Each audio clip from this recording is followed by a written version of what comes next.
Hello guys, in this video I'm going to show you how to find the frequently asked questions on the Scribd application.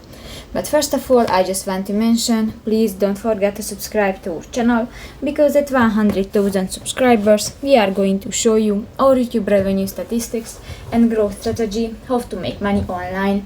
So let's jump into it. First of all, open the application on your device.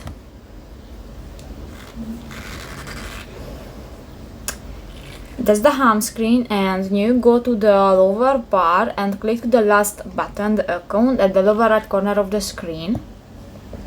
Here you can find the third button, the frequently asked question and support. Click that.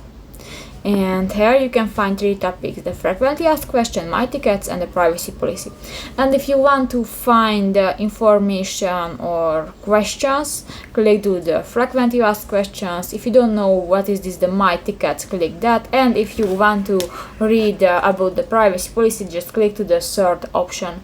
So that's it. So pretty much it for this video, guys. See you in the next one. Bye bye.